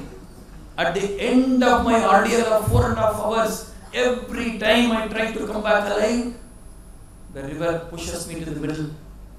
But I want to survive. My instinct says I need to fight till the last minute. Then there was this water weeds. You know water weeds? It entangled my legs. I thought that's the end. But trust me, when I tried pulling it, it was so strong. I started using it. I rescued myself and I had to walk 14.5 kilometers because I was washed away for 14 kilometers. I was walking back, attracting. The chief minister called me. He sent an helicopter to pick me up to Bangalore for hospitalization because I had a fracture on my shoulder. The end of the day, the story is very, very short. The life lesson that I learned, problems will come. Challenges will come. You will have problems in your studies. You may not be selected in your examinations. You might be a topper, but in your NEET exams you may probably go up, which I wish and pray you should not. There can be health challenges for your parents. There can be financial constraints in the family. But the lesson that what I learned, I want you to keep it in your mind. Never, never, never give up. If I had given up 5 minutes early, I would have died. I still remember, I was shifted to Gangavati Hospital. There were over 2,000 youngsters shouting slogans. They were saying, Bharat Mata Ki Jai, I want, because they know very well what government and police will do. Once somebody dies, they will keep them in ICU for 2 days until they make bandobast arrangements. Then they will say, unfortunately, he did not react, he did not recover from the illness or whatever. So youngsters were fighting it out. Then the superintendent of police was my colleague now, Renuka Sukumar. She came, she said, we'll do one thing, move his stretcher, his bed, little away so that people can watch him. So doctor agreed, he moved and police had put barricade. All youngsters came. They were thinking I'm dead, I'm alive. So they don't know what to do. They touched my feet and went 3 rounds around me and walked away. So now I know if I die what people will do. How many of you understand Kannada? Oh, good number, thank you. In Bangalore I need to ask this question very often. ಬಹಳಷ್ಟು ಮೀಡಿಯಾಗಳು ಇದ್ರ ಬಗ್ಗೆ report ಮಾಡೋದು. ಒಬ್ಬರು ಪುನರ್ಜನ್ಮ ಅಂತ ಹಾಕೋದು. ನೀವು ನೋಡ್ಬೋದು ಪುನರ್ಜನ್ಮ. Because I came back alive. And somebody said Survivor. In Kannada you can use English, that's Bangalore's trend. Survivor, one program. One channel was left behind, he was feeling so bad. He finally came out with the name Yamananne Yamarsiddha Yoda. So those who don't understand Kannada, I'm sorry I can't translate this in English. So finally, the message that I want you to take home, never give up. Challenges will come, we'll face challenges and come out victorious. Today you all like Jaiswal playing cricket. You know he was selling pani puri on the roads. He never even had 3 square meals. So friends, the future is in your hands and everyone counts. And the last take home message, it does not matter what you have. Please understand very well. It does not matter what you have, it matters what you do with what you have. It's not only for children, for all of us, including the parents. Sorry? It's for all of us. Why? If I give you a list and ask you what you don't have, you'll start writing, I should have born in Mukesh Ambani's family. And you say, I should have become MS Dhoni, or I should have born as somebody else, I should have born in that family. My father gets me in Maruti, whereas my friend comes in whatever BMW, Mercs, or even bigger cars, I don't know the names. Let me apologize. You may feel that if I ask you what you have, you think for some time. But friends, it does not matter what you have. I want you to remember, how many of you know 2611 in India? 2611? the terrorist attack on Taj and Victoria Terminus railway station. I want you to remember a man who is no more with us. Tukaram Mumble. Go back and Google. Manjunath will agree with me, he was a colleague officer in the department. You will agree with me. What police was carrying or still continue to carry other than the special forces is .302. We use that rifle for Ayush Puja. We put that all the 3 lines and do puja. That kind of one bullet at a time. Load, fire, unload, again load. Whereas the other side, Ajmal Kasab was having a gun which is 108 bullets per minute. It's a stun gun.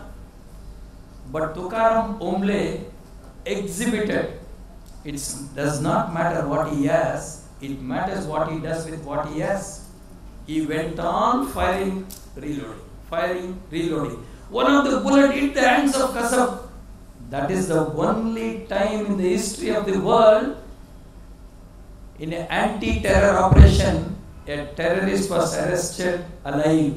This is the first time in the world a terrorist was arrested.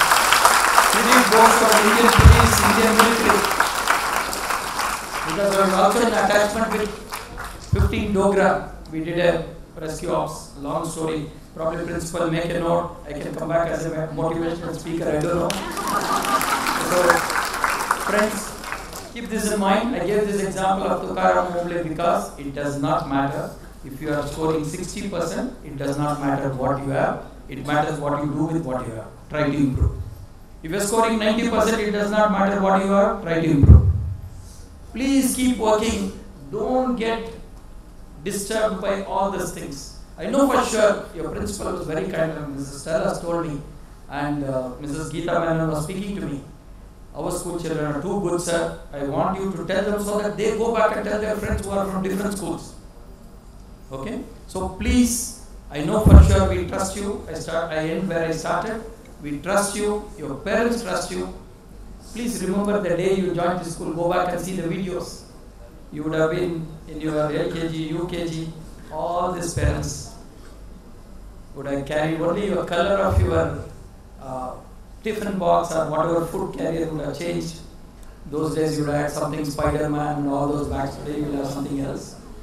But your parents were standing with the cameras outside the gate with the same anxiety in their eyes, same worries in their heart.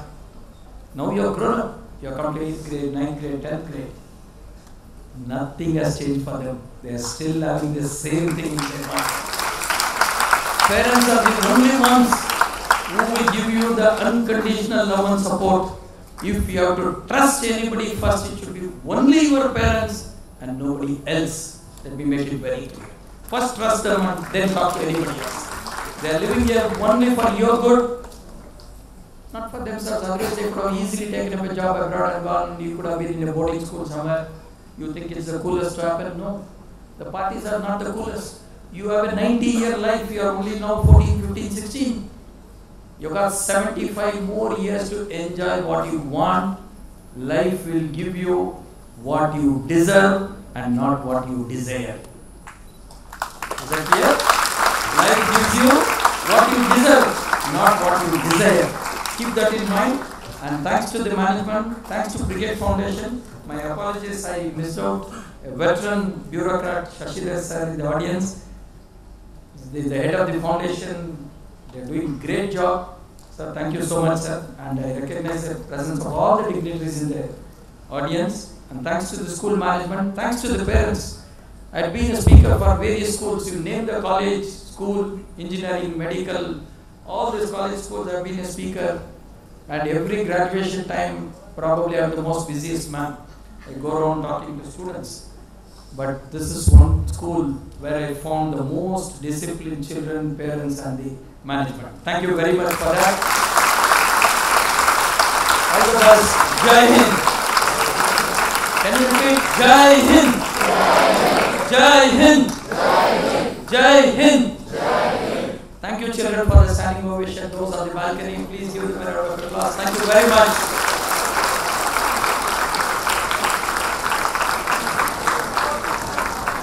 Thank you, sir. What what we learned from you today will surely help us be more prudent and restrain ourselves from things that allure us. We have with us our managers, security. Alright, now we come to our session where children and parents, both of you, can ask questions one by one. You can raise your hands to pose your question, and please address the speaker that you want to answer your questions. We'll pass around the cordless mic. How as a parent I can find out if a child is vaping or doing this e-cigarette? Is there any symptoms that is visible? Like, I don't know whom to address this question to. Anybody can answer this. Thank you. I think the question is how to identify a child who's vaping. I think in adolescence it's one of the most difficult things to do, because many of the behaviors that the child manifests during such, I will not just restrict it to vaping, but any kind of addiction, including screen time addiction, the behaviors are very similar. But technically we say that you need to call what I give a very simple toolkit called DIF, duration, intensity and frequency. If the duration of any action that the child takes, either it's in terms of irritability, trying to be alone, increased withdrawing from regular work, sleeplessness, improper eating, any of the symptoms which are different from the regular behavior of the child, if the duration of that is longer, typically if it's more than 15 days, then because any hormonal changes would not show such a long duration of that behavior. So the duration of any inappropriate, irrelevant behavior is the first sign. The second is intensity. How intense is the fear thing? So especially when it comes to withdrawal behavior, intense is the child refuses to get out of bed, the child is in the bathroom for longer hours, the child is irritable. The irritation is, you can see that the irritation is like a search for something rather than irritation for a trigger. The trigger could be you said this to me. The child is not engaging in a fight, but the child is withdrawing. So intensity of the behavior is a second major thing that you can look into. So any behavior which the intensity is higher and you have never seen that behavior before. And finally the F stands for frequency. How often it is happening. So in a given day, typically we say either across a day or in a week, how often is that behavior getting repeated? So TIF model is one of the simplest model to use to understand any change in behavior. So you may not be able to identify it exclusively because of vaping, obviously, but any change in behavior which fits the TIF model where the duration is increased, the intensity is high, and the frequency is also higher, needs professional consultation. And that is how you do. Obviously there are other measures that parents use which also I think the children don't like. You are invading my privacy, my private space story. But I think in the background of what sir suggested, they can also be arrested. Right, sir? So if you are having it at home, the risk is not just you, it's all the family members, probably including your house help also. And hence cleaning your room becomes their first priority. They may say your house is disorganized, your room is disorganized, clean it, but they also enter. Now this concept of private space and all, when children start stopping you from them, I think that's also one of the biggest indications. If they allow you, okay, you may have your diaries which you don't want your parents to read, it's fine, you can always say don't touch this, and parents can respect their privacy, but infrastructure wise, the cupboards, the almiras can still be checked.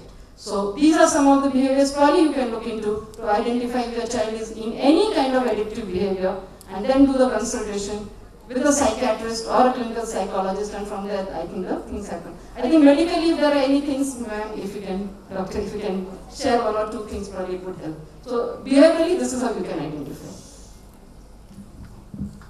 Being in the emergency medicine department, you will be coming only with symptoms of emergent symptoms, so when it is serious.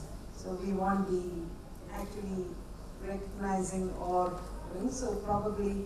But as you have already pointed out, I think the behavior changes that are there where you become more possessive of the things is something that we can give more attention to, but it doesn't mean that they are all indulging into the activities.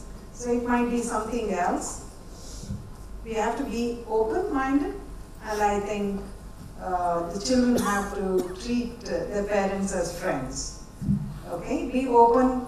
If you are trying out something new, you can be open with your parents. I'm sure they are not going to ban you from doing things that you shouldn't be doing, but they will be aware and lead you in the right way. Okay, that's what my advice is, because it's all, most of the symptoms are going to be related to any other, some of the diseases and also some of the other indulgence that you might probably get into. So there is nothing specific. It's only when it exceeds that or it goes over the limit that we come across a situation where you require medical attention. That's when the doctors get in. So let us not even look into that. Let us prevent it. So let us put a stop right at the beginning. So let us not even consider it. Good morning. I have a question for Chetan sir. If you are aspiring to get into NDA or any civil service, what characteristics, more like qualities, would you need other than studies based? Hey, thank you. We see a military officer in making right in front of us. Congratulations for that. But now I'll tell you the real fact. You asked the most difficult question which I was not prepared for. Let me be very honest, but I'll tell you very simple. Whatever you are doing good in your academics, in your sports, in your extracurricular activities, in your general knowledge, please do that little extra. The difference between ordinary and extraordinary is that little extra. That takes you to NDA, OTA, wherever you want. So my only request to you, you're too young, please do whatever you are learning, learn well. Please keep doing that. Be physically fit. It's not that if you go and look back, I go and train IPS, IAS officers on various patches. The physical test and all your height, weight is for the lower ranked officers. For the seniors it doesn't look, because your brains is what they're looking at, your leadership quality is what they're looking at. So keep trying. There could be many aspirants. You should be the one who is representing you. Many of you could become IAS, IPS, KSPS. Or Shashidhar sir is an IAS officer who served the government with such distinction. So probably pick up those things. Any help, always your counselors are there, we all can pitch in. And one request to parents, I think Madam Shobha, right? Yeah. Madam Shobha was talking about some irritation and other things. You prepare sambar and some palya, and your daughter or son will definitely get irritated. Don't consider she is vaping. What children? This is sambar-induced irritation. So, because generally this, now children are resonating with me, they say, hey, he is my speaker. When I started, parents would say, he is speaking for me. Now children are feeling, hey, this guy is speaking for us also. So please don't get irritated, because sometimes it happens. We give some characteristics, how they behave and things like that. Immediately parents watch. She getting it. 2 minutes, she said good morning, she doesn't say something wrong. Shobha told me, keep a watch. Next time she puts her hand below the pillow and sleeps. She is hiding the electronic device below pillow. Children, with lot of faith on you, I am supporting you. Please don't let me know.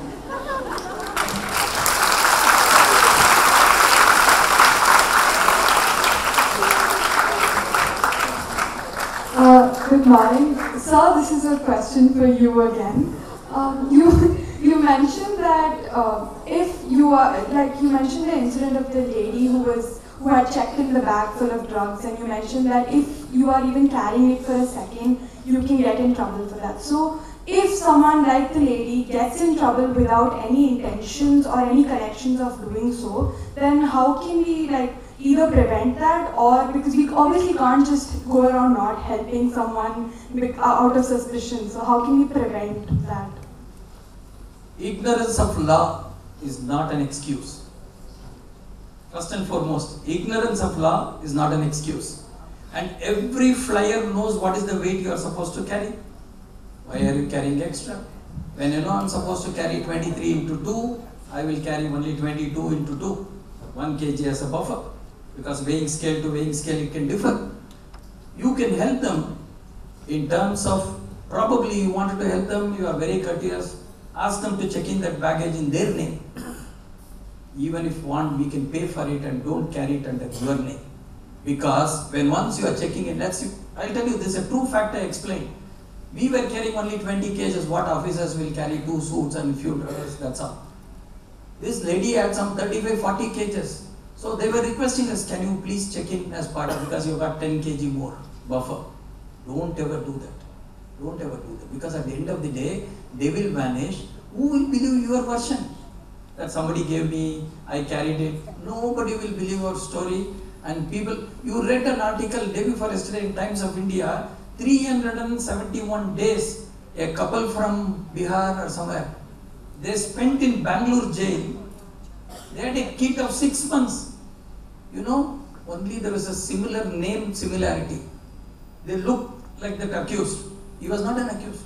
371 days he was in Bangalore jail for doing nothing. So, ignorance of law is not an excuse. So don't even try that. If you want to do charity, let's do it. Let's go to an NGO, let's help others, let's clean the road, let's keep the school without any plastics. We can do that. Don't even try this, because in a foreign country, the help for you will be very, very minimal. I know so many people stuck there, and now you are seeing that students from Canada, from Punjab, 700 students landed in Canada on a wrong passport, wrong visa. They don't even have a place to stay. They're going to come back. They spent lakhs of rupees. So please think before, even parents, if you're trying through some medical seats, there are so many advertisements online. We'll get you this seat, we'll get you that. They cannot. Don't even do that. They're all absolutely fake agencies. They'll say about education in Russia, China. If you come back, you can't even do practice in India. Because you have to go, Medical Council of India, exams you have to get through. So don't even try, and though the subject is only vaping and cigarettes, I'm just covering a little more so that you are aware and staying safe. Did I answer you? Even otherwise you have no choice. Huh? Sorry. Thank you.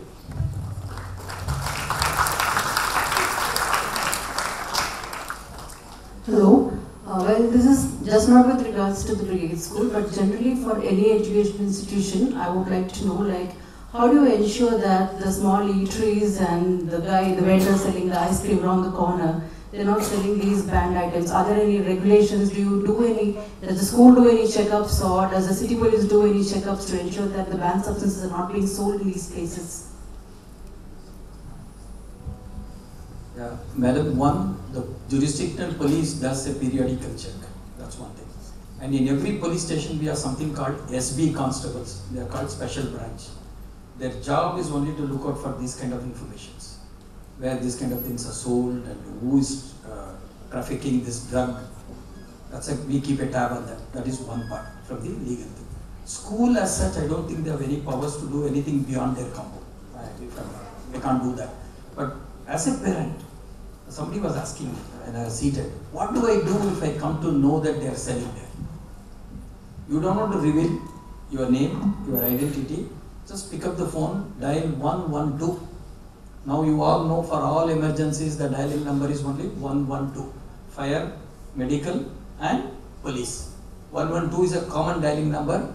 Earlier you had 108, 101, 100. Now it is a centralized all India.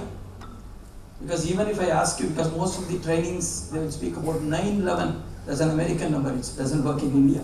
112 is the Indian number. You can dial up. Tell that specific location, this is the thing. There is also a narcotics control room. I can share the numbers. I don't have it right now, I can share it. You can complain. Your identity need not be revealed. You need not give your phone number. You can tell them this is the outlet doing that. And the next part, though I know I'm under recording, I'm still telling you, there is media. Somebody can reach out to the media and tell that this is a store selling and people are doing nothing. As simple as that. So media takes care of it. That's a better way. So one, you keep away from that. Keep an eye on what is around you. That's most important. Most important. Somebody could just drop something into your bag and disappear. It could be the most banned drug. It could be the most, under the Narcotic Control Act, you don't even get a bail. And you know, with 8,000 crores, you saw those transcripts of Shah Rukh Khan with the investigation officer. He was literally pleading. There he is only a parent. He's not a superstar. So even with that pull, he could not come out. So you and I better be cautious. That's a message. Yeah.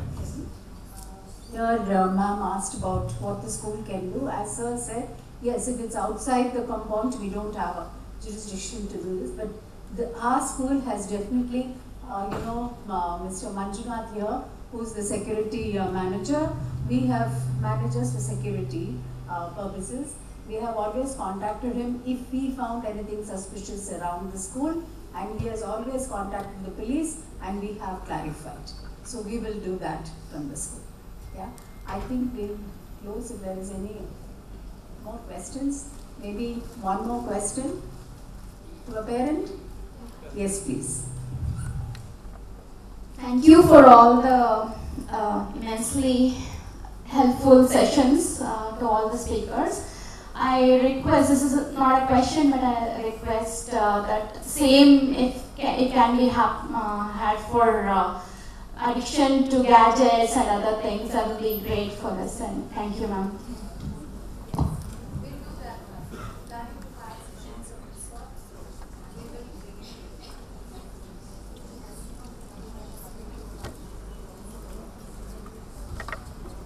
Dear parents and students, you've been such a wonderful audience, and thank you, Ms. Shobha and Dr. Aruna and Mr. Chetan, Dr. Chetan. So thank you very much, and all the people who are present here from the Biggie Foundation.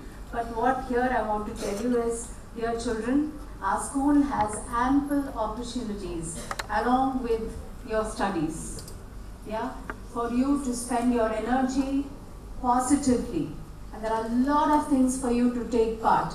So make use of that. Make use of what you have, as sir said, right?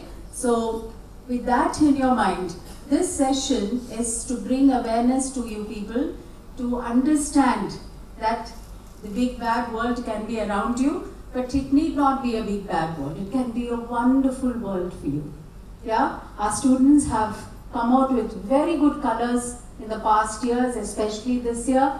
We'd like to congratulate all the students. Very happy to share the results also. I've shared with you during the orientation. So we look forward for another glorious year like that. Yes, ample opportunities for you to take part, plan, execute, organize. So you're going to have things like that to look forward to. So indulge in that. Make use of it to your fullest. Okay? So she'll render the vote of thanks. Thank you all very much.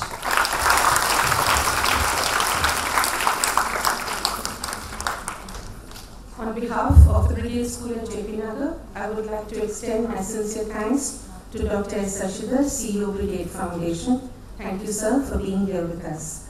We are thankful to the management for their guidance and their support. I would like to express my heartfelt gratitude to the guest speakers. Your inputs have been informative and enlightening, creating awareness about many realities relating to children. Thank you, parents, for attending this session. We sincerely hope this session will empower us to contribute effectively to the well-being of our children. And a big thank you to all students. Thank you all. I invite the parents to join us for some coffee just outside the auditorium.